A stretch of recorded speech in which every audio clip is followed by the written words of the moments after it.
চুয়াডাঙ্গায় মিলন হোসেন নামে এক হাজতির মৃত্যু হয়েছে। সোমবার ২৯ সেপ্টেম্বর ভোরে চুয়াডাঙ্গা সদর হাসপাতালের মেডিসিন বিভাগে চিকিৎসাধীন অবস্থায় তিনি মারা যান। নিহত হাজতি চুয়াডাঙ্গা দামনহুদা উপজেলার চিতলা গ্রামের বিল্লাল হোসেন মালিথার ছেলে। জানা গেছে ৪ সেপ্টেম্বর দামনহুদা মডেল থানার একটি মারামারি মামলায় চুয়াডাঙ্গা কোর্টে হাজিরা দিতে গেলে বিচারক মিলনকে জেল হাজতে প্রেরণ করেন।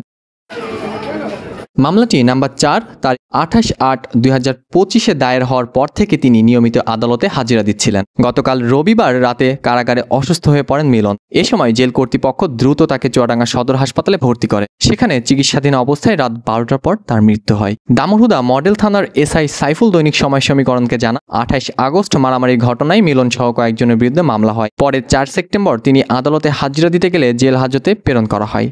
চুয়াডাঙ্গা সদর হাসপাতালের ভারপ্রাপ্ত আবাসিক কর্মকর্তা আরএমও ডাক্তার ওয়াহিদ মাহমুদ রবিন বলেন, চিকিৎসাধীন অবস্থায় মিলনের মৃত্যু হয়েছে। ময়নাতদন্তের পর মৃত্যুর সঠিক কারণ বলা সম্ভব হবে। প্রাথমিকভাবে ধারণা করা হচ্ছে স্ট্রোকে তার মৃত্যু হয়েছে। চুয়াডাঙ্গা জেলা কারাগারের জেলার ফখরুদ্দিন দৈনিক সময় সমীকরণকে বলেন, মিলন হোসেন গত ৪ সেপ্টেম্বর থেকে কারাগারে ছিলেন। রবিবার রাতে হঠাৎ অসুস্থ হয়ে পড়লে তাকে হাসপাতালে নেওয়া হয়। চিকিৎসাধীন অবস্থায় তিনি মারা যান। হাসপাতালের চিকিৎসকরা জানিয়েছে তিনি স্ট্রোকে আক্রান্ত হয়েছিলেন। ময়নাতদন্ত শেষে লাশ পরিবারের কাছে হস্তান্তর করা হবে।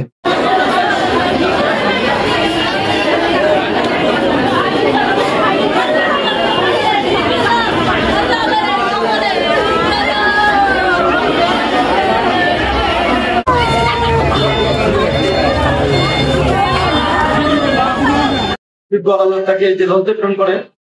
তার পরবর্তীতে সে জেল হাজতে ছিল।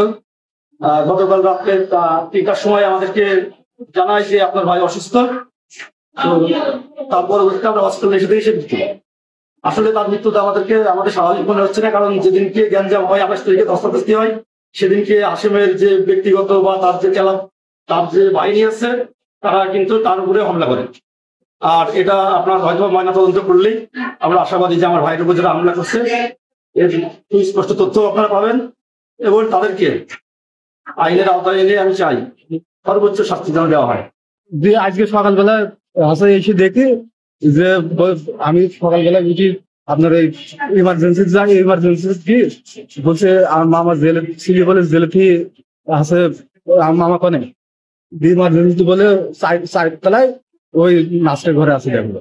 যে আমি নাস্টের ঘরে উঠে গিয়ে দেখছি হাসে আমার মামা মৃত। কিভাবে মারা গিয়েছে তাও জানি না, এখন কর্তৃপক্ষ জানে কিভাবে মারা গিয়েছে।